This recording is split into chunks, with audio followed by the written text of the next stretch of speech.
On the crisp morning of September 14th, 2023, the city of Boston was a symphony of ambition and indifference. It was a place where dreams arrived on buses smelling of diesel and stale coffee, and where those same dreams could be swallowed whole by the shadows between brownstones.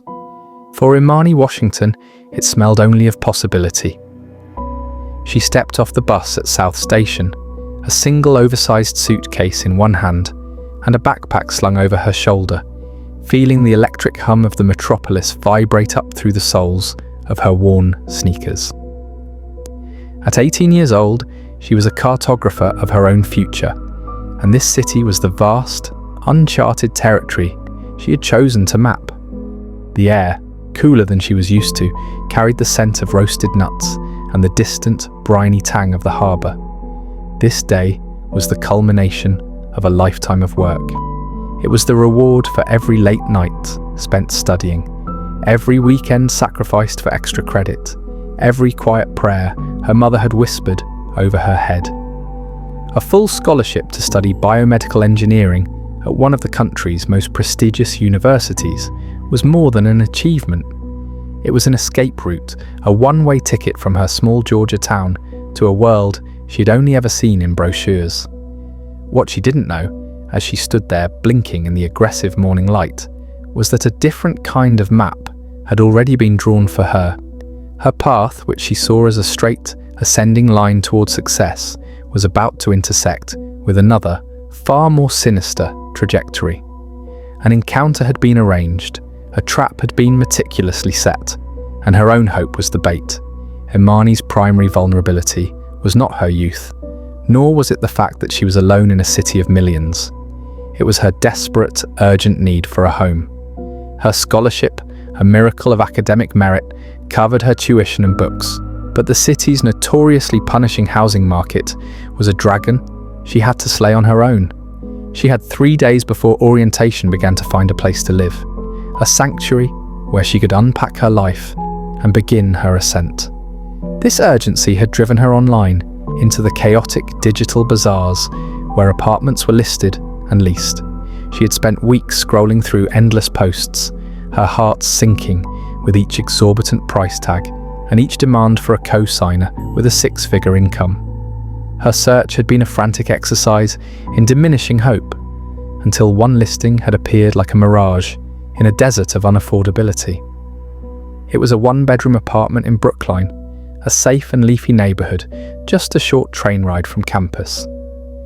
The pictures showed a clean, bright space with hardwood floors, a modern kitchen, and large windows. It was furnished, utilities were included, and the rent was almost half the going rate for a comparable unit. It was, by all accounts, too good to be true. But desperation is a powerful filter, capable of turning the most glaring red flags into signals of good fortune. Imani chose to see it as a blessing, a sign that her journey was meant to be. The ad explained the low price with a disarmingly wholesome story. The owner, an elderly widow, was more interested in finding a quiet, responsible tenant to look after her property than in maximizing her rental income. She had sent an email immediately, her fingers flying across her phone's keyboard, composing a message that was part rental application and part heartfelt plea. She detailed her scholarship, her field of study, her quiet habits, and her profound respect for other people's property. She tried to pour all of her earnest, hopeful energy into the words, praying they would be enough.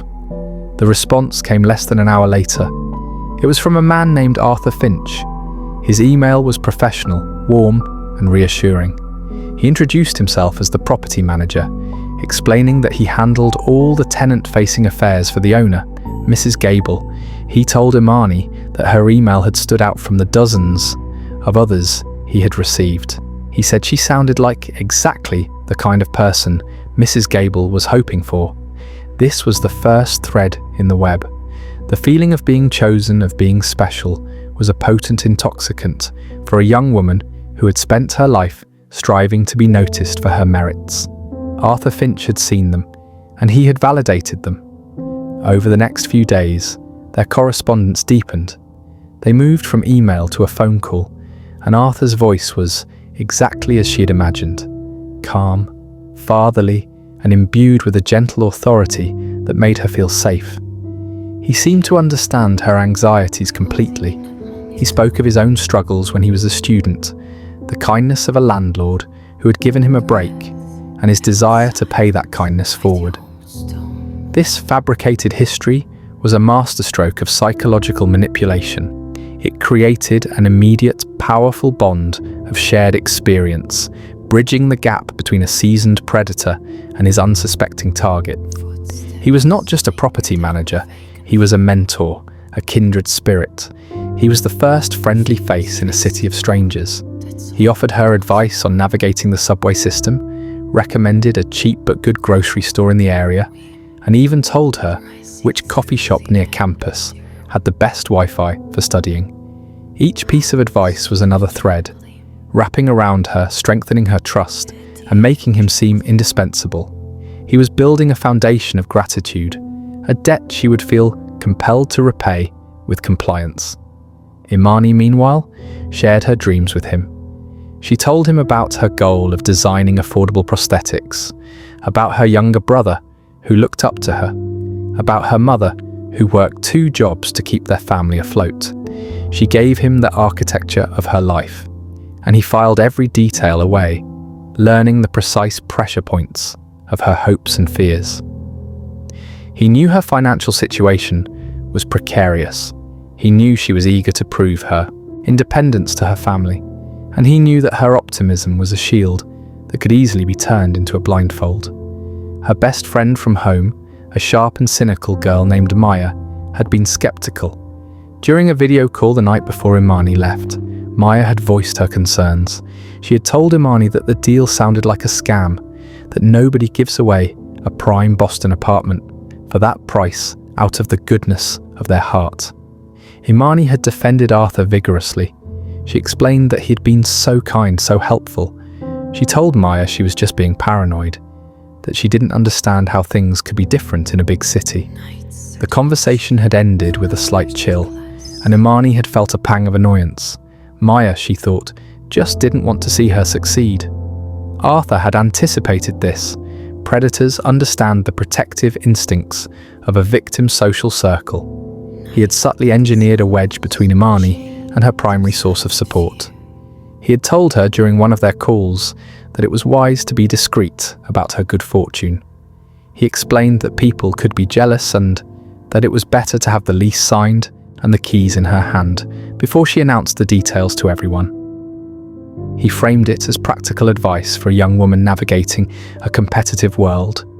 To Imani, it sounded like mature, worldly wisdom. She agreed, promising to keep the specifics to herself until everything was official. It was a decision that would cost her everything. Now standing outside South Station, she sent him a text message. She wrote that her bus had just arrived, and she was on her way to the address they had agreed upon. His reply was almost instantaneous. He said he was already there, waiting for her. He told her to take her time and travel safely. He ended the message with a smiling emoji. The journey to the apartment was a blur of new sights and sounds. Imani navigated the labyrinthine subway system, clutching the printed-out directions Arthur had sent her. She felt a surge of pride at her own competence. She was doing it. She was an adult, handling her own affairs, building her own life. When she emerged from the underground station in Brookline, the character of the city changed. The concrete canyons of downtown gave way to tree-lined streets and elegant brick buildings. It was quiet, peaceful, and achingly beautiful. It was everything she'd hoped for. She found the address easily.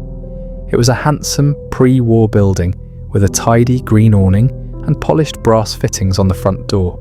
It radiated a sense of stability and permanence. As she approached, a man stepped out from the entryway. He was tall and slim, probably in his late 40s, with kind eyes and a warm, welcoming smile. He was dressed in a crisp button-down shirt and chinos. He looked exactly like a respectable property manager.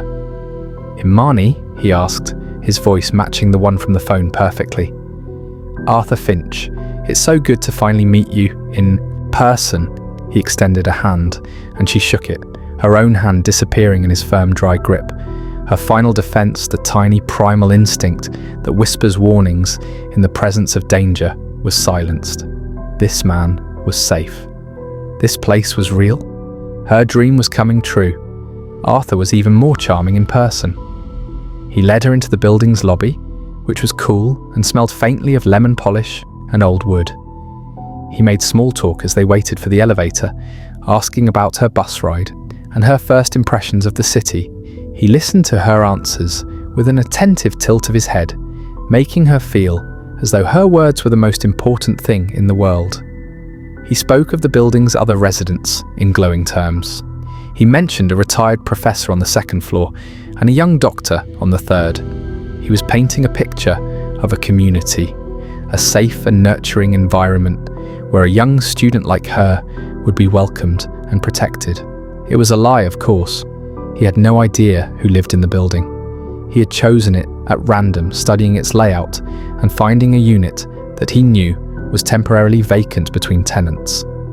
The elevator ride up to the fourth floor was short. The apartment was at the end of the hall. Apartment 4B. Arthur produced a set of keys from his pocket with a confident jingle. He selected one, slid it into the lock, and turned it. The sound of the lock disengaging was, to Imani, the sound of her future beginning. The apartment was exactly as it had been in the pictures.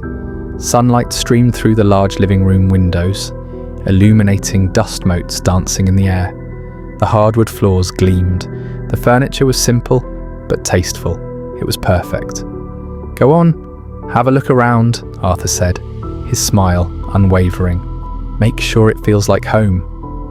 Imani walked through the space in a daze of happiness.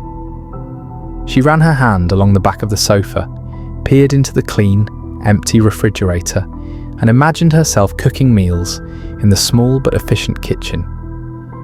She pictured herself studying at the desk by the window, a cup of tea by her side, the lights of the city twinkling below. Arthur followed her at a respectful distance, providing a soft-spoken commentary. He pointed out the generous closet space, the new fixtures in the bathroom, the good water pressure in the shower. Every feature he highlighted was another layer of legitimacy, another confirmation that her good fortune was real. He was a masterful actor, his performance honed by years of practice. He knew that the key to the deception was in the details. He had memorized the floor plan from an online listing. He had prepared answers to questions he knew she might ask about laundry facilities, trash disposal, and mail delivery. He had constructed an entire reality around this single, stolen hour. "The bedroom is this way," he said, gesturing down a short hallway. "It gets the best morning light." Imani walked into the bedroom. It was cozier than the living room, with a large window overlooking a quiet, leafy courtyard. A double bed, with a simple metal frame, sat against one wall, and a large, dark wood wardrobe stood against the other. This, she thought, would be her sanctuary. She turned to Arthur, her face glowing with an emotion so pure it was painful to witness. She told him she loved it, that it was more than she could have ever hoped for. She asked what the next steps were, when she could sign the lease and get the keys. It was at this moment that Arthur's demeanour began to shift. It was a subtle change, almost imperceptible. The warmth in his eyes was replaced by an intensity that was unsettling. His smile became fixed, a mask that no longer quite reached his eyes. He took a step closer to her, invading her personal space. He told her the paperwork was just a formality. He said that, given her circumstances, he could be flexible. He could let her move in today, right now, if she wanted. All they needed was the security deposit in cash and a small good faith payment for the first month's rent. A flicker of unease finally sparked within her. The demand for cash, the sudden rush, it felt wrong. It contradicted the professional, by-the-book image he had so carefully cultivated. She hesitated, explaining that she would need to go to the bank, that she hadn't brought that much cash with her. "That's no problem," he said, his voice a little too smooth. "We have time." He took another step, and now he was standing directly in front of her, blocking her path to the door. He began to talk about the rules of the apartment, but his focus had changed. He wasn't talking about the property anymore. He was talking about her. He told her that the owner, Mrs. Gable, preferred her tenants to be focused on their studies. He said she didn't approve of loud parties or late-night visitors.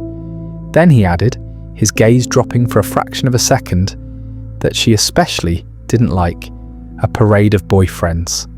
The comment was both personal and controlling. It was an attempt to establish a new dynamic, to move from the role of benevolent mentor to that of an authority figure with a say over her private life. The air in the room grew thick and heavy. The beautiful sunlight, streaming through the window, suddenly seemed harsh and interrogating. Imani felt a cold knot of dread forming in her stomach. She wanted to leave. She needed to leave. She mumbled something about needing to think it over, about needing to call her parents. She tried to step around him to get back to the living room, back to the front door, back to the safety of the street. Arthur didn't move. He simply stood there, a pleasant but unyielding smile on his face. "There's no need to rush off," he said softly. "I just want to make sure you're secure here." And then he reached past her, toward the bedroom door, but he didn't open it. Instead, he reached for the front door of the apartment, which she could see down the short hall. With a swift, practiced movement, he turned the deadbolt. The sharp, metallic click echoed in the sudden silence of the apartment. It was the sound of a cage door closing. Imani stared at him, her heart beginning to hammer against her ribs.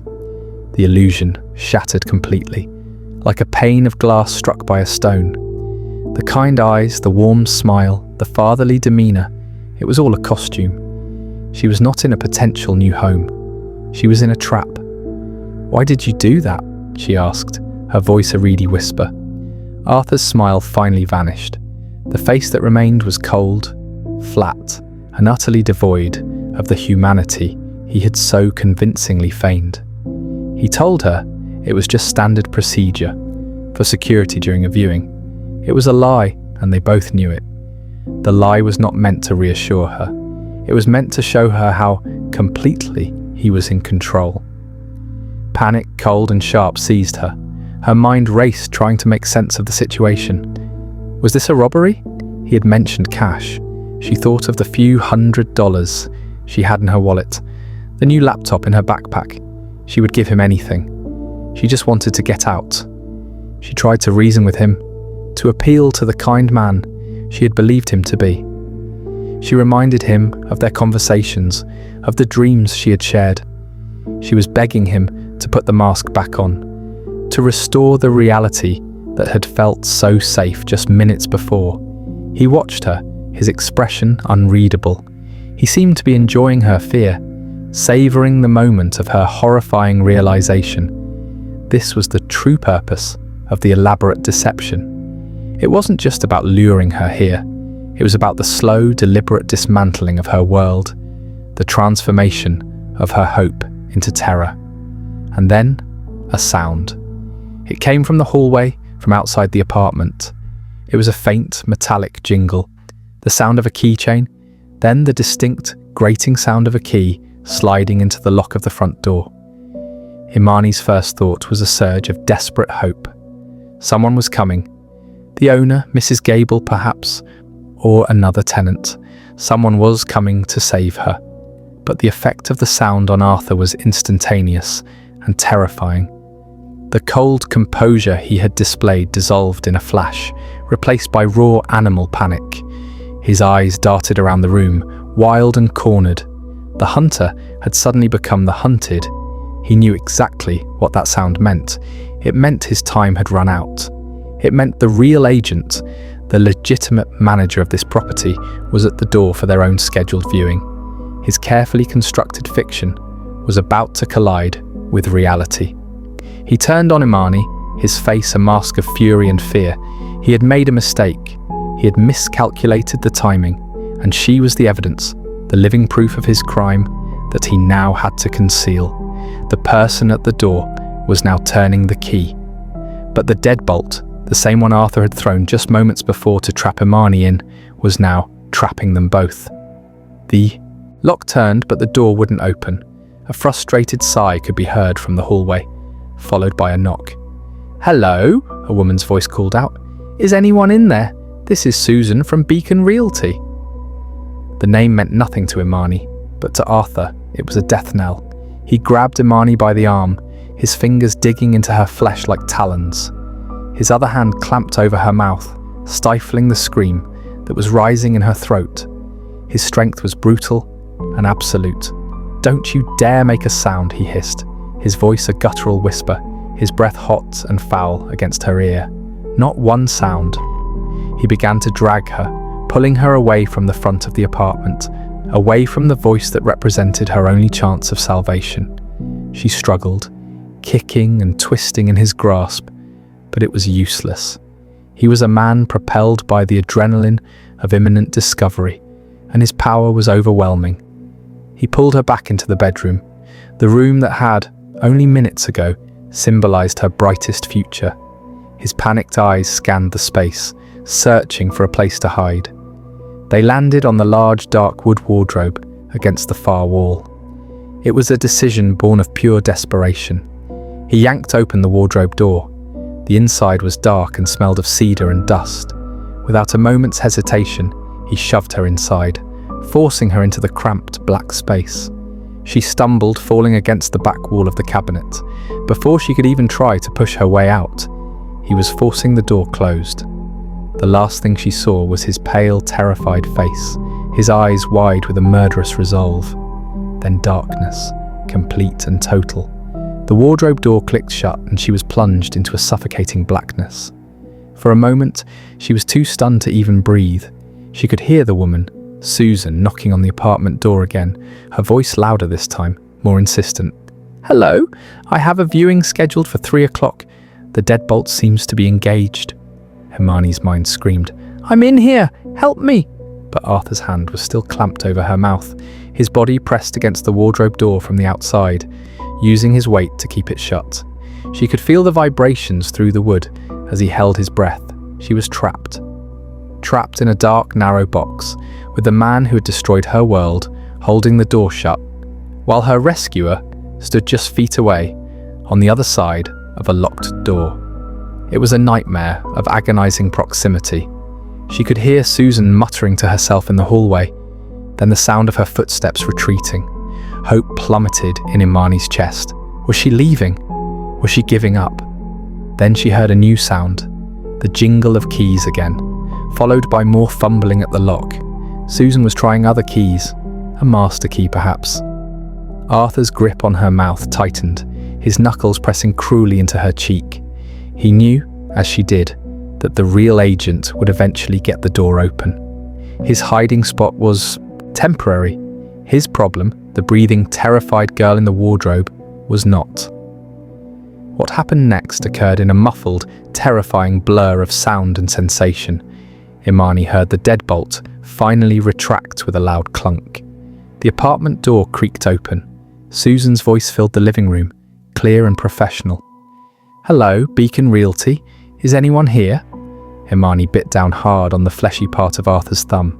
He grunted in pain, his hand recoiling for a split second. It was all the time she needed.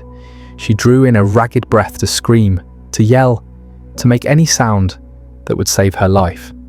But he was too fast. His other hand, free now, slammed against the side of her head. The impact sent a starburst of white-hot pain through her skull. The world tilted, the darkness behind her eyes swirling with nauseating colours. Her scream died in her throat, turning into a choked gasp. Through the ringing in her ears, she could hear Susan walking through the apartment. She heard her call out one more time. She heard her open a closet door in the hallway, then walk into the kitchen. She was getting closer. Arthur was a statue of coiled tension, his body rigid against the wardrobe. He knew that if Susan came into the bedroom and saw the large wardrobe, she might, out of sheer professional thoroughness, open it. He could not let that happen.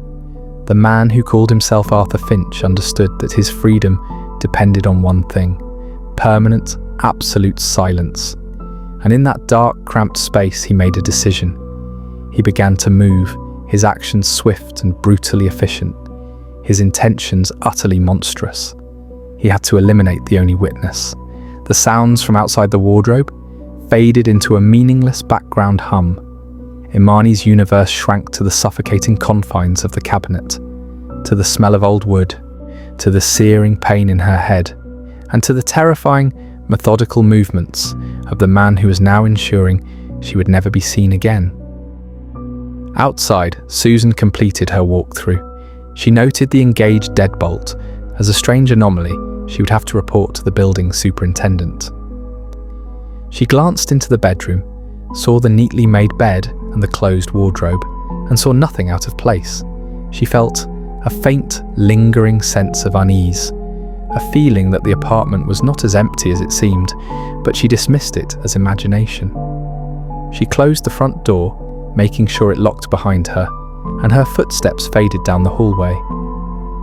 The elevator bell chimed in the distance, and then there was only silence, a deep, profound silence that filled apartment 4B, a silence that held a terrible and permanent secret. 2 days later, Imani's mother, Carol Washington, sat in her small living room in Georgia, staring at the phone. A cold, heavy feeling had settled in her chest. Imani was meticulous about checking in. She called every night, but for 2 nights there had been nothing. Her texts went unanswered. Her calls went straight to voicemail. Carol called Maya, Imani's best friend. Maya, her voice tight with worry, told Carol about the apartment viewing, about the man named Arthur Finch, and about the deal that had seemed too good to be true. She confessed her own anxieties, her words choked with a guilt that was already beginning to fester. She gave Carol all the information she had, which was tragically little. Armed with a name and a neighborhood, Carol Washington called the Boston Police Department and filed a missing persons report for her daughter. The initial report was handled with a bureaucratic detachment that chilled her to the bone. The officer on the phone was polite but dismissive. He explained that it was not uncommon for young people, away from home for the first time, to be out of touch for a day or two. He suggested she wait another 24 hours, but Carol's maternal instinct was screaming that something was terribly wrong. She refused to wait.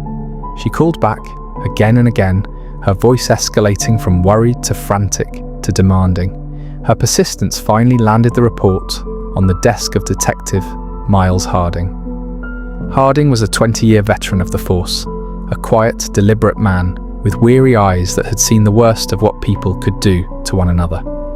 He specialized in cases like this, the ones that started with a flicker of unease and often ended in the darkest corners of human behavior. He had a gift for seeing the patterns that others missed. He listened patiently as Carol recounted everything she knew. He paid particular attention to the story of the apartment. Like Maya, Harding's instincts told him that the foundation of the story was a lie. Benevolent, unseen landlords who rented out prime real estate for a fraction of its value did not exist in his world.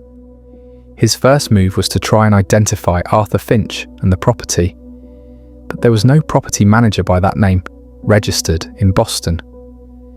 The online ad Imani had responded to had been deleted. The email address Arthur had used was deactivated. The phone number was a burner, now disconnected. It was a digital ghost. Harding knew he was dealing with someone who understood how to erase their tracks. This was not an amateur. This was a predator who had done this before. The focus of the investigation shifted from finding Imani to finding the location of that fateful viewing. Using the details Maya provided, Harding's team began the painstaking work of cross-referencing every apartment building in the Brookline area with recent rental listings and known vacancies. It took 2 days of relentless, frustrating work. Finally, they got a hit. An analyst found a recently expired listing for a furnished 1-bedroom in a building on Beacon Street that matched the description perfectly. The listing was managed by a legitimate firm, Beacon Realty. Harding drove to their office himself. He spoke with the manager and asked for the name of the agent who handled that unit. The manager gave him the name Susan Miller. Harding found her at her desk on the phone with a client. When she was finished, he introduced himself and showed her a photograph of Imani. Susan's professional composure crumbled. She recognized the face instantly. Not as Imani, but as a photograph she had seen on the news that morning about a missing student. Harding asked her about the apartment, about her schedule for September 14th. Her face went pale as she recalled the 3 o'clock viewing. She told him about the deadbolt being thrown from the inside, a detail that had bothered her for days. She described her walkthrough of the seemingly empty apartment, the faint sense of unease she had tried to ignore. Harding's blood ran cold. He knew with a certainty that settled like a stone in his gut that Imani had been inside that apartment when Susan had knocked on the door. He immediately secured a search warrant. This time, when the police entered apartment 4B, they brought the full force of the forensics unit with them. To the naked eye, the apartment was pristine, cleaned by a professional service between tenants. But under the uncompromising gaze of forensic science, the space began to give up its secrets. A luminol spray revealed the faint, ghostly traces of blood on the hardwood floor near the bedroom, meticulously cleaned but not entirely erased. The real breakthrough came from the wardrobe. A technician, examining the interior with a high-powered light, found it. A single, dark, curly strand of hair, caught on a splinter of wood on the inside of the door. DNA testing would later confirm it belonged to Imani Washington. Deep inside the wardrobe, they also found faint scuff marks on the floor, and on the interior of the door, a partial fingerprint. It didn't match Imani, nor did it match anyone on the building staff or the cleaning crew. It belonged to their ghost. While forensics worked, Harding's team dug deeper into the digital trail. They managed to trace the IP address used to post the fake ad. It had been routed through a series of proxies, but with a court order and the help of cybersecurity experts, they tracked it to a public Wi-Fi network at a coffee shop. Security footage from the shop showed a man, his face obscured by a baseball cap, working on a laptop at the approximate time the ad was posted. It was a dead end, but the burner phone offered another path. They tracked its purchase to a small electronics store.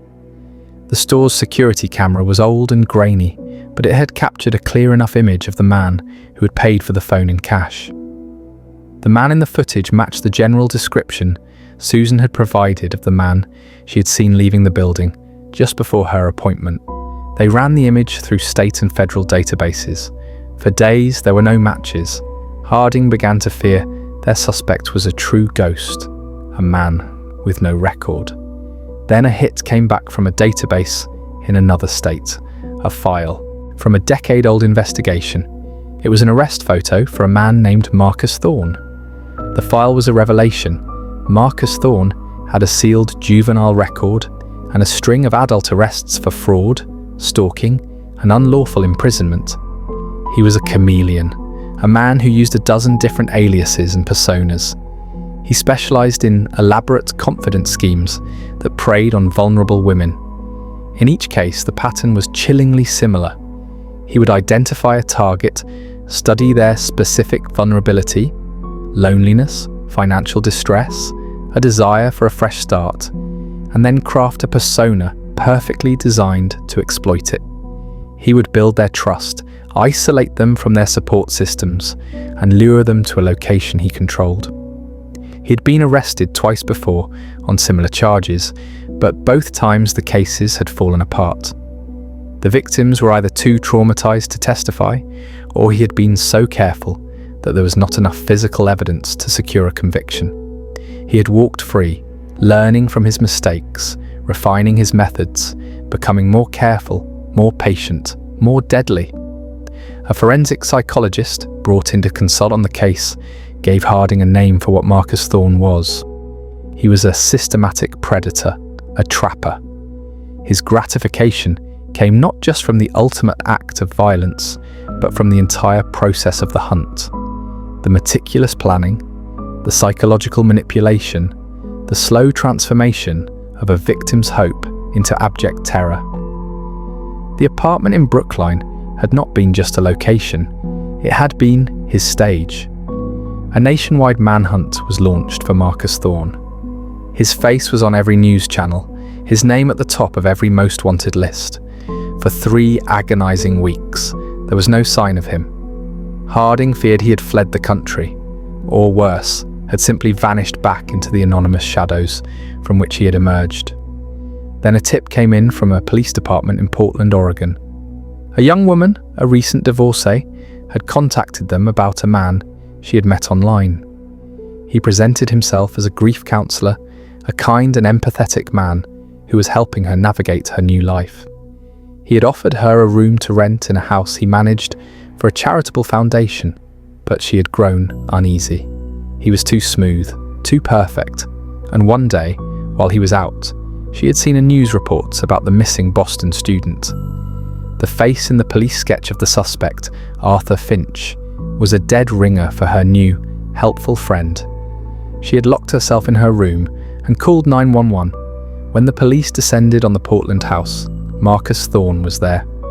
He was in the middle of an online video call, his face arranged in an expression of deep compassion, talking to another potential victim, a young widow in Seattle. He did not resist arrest. He simply smiled, a thin, knowing smile, as they put him in handcuffs. The play was over. During his interrogation, Thorne was silent. He refused to speak about Imani Washington. He denied ever being in Boston. He sat in the sterile interview room with a look of supreme, arrogant calm, but the evidence against him was overwhelming. The fingerprint from the wardrobe was a perfect match.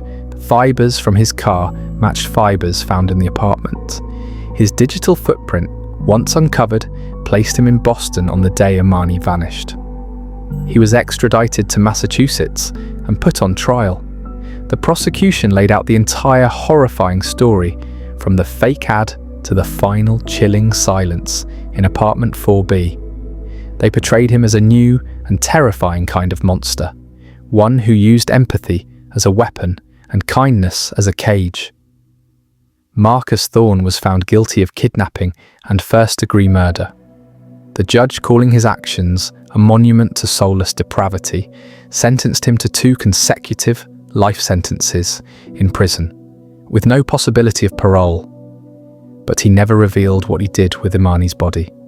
He took that secret with him, his final cruel act of control over the family he had destroyed. Imani Washington was never found. Her vibrant life, so full of promise and purpose, was reduced to a case file, a cautionary tale told to incoming freshmen at universities across the country. Her name became synonymous with a very modern kind of danger, a warning about the smiling monsters who hunt in the digital wilderness. Her family established a scholarship in her name, the Imani Washington Memorial Fund for Women in Engineering. It was their way of ensuring that her dream, the one she had traveled so far to pursue, would not die with her. It was their way of turning their unbearable loss into a legacy of hope for others. The case of the phantom landlord of Brookline had a lasting impact. It led to stricter verification protocols on rental websites. Universities revamped their student housing programs, offering more support and clearer warnings about the dangers of the off-campus market. Police departments began to train officers specifically to recognize the subtle patterns of predatory grooming. But laws and protocols can only do so much. The true lesson of Imani's story is a more personal and chilling one. It is a reminder that the most dangerous monsters are rarely the ones who look monstrous. They are the ones who look like the answer to our prayers. They are the ones who find our deepest vulnerabilities and offer us a key, promising a door to a better life, when they are really leading us into a room with no exit. Imani Washington came to the city seeking a place of her own. She found instead a permanent silent darkness, a final tragic testament to the devastating power of a single broken promise.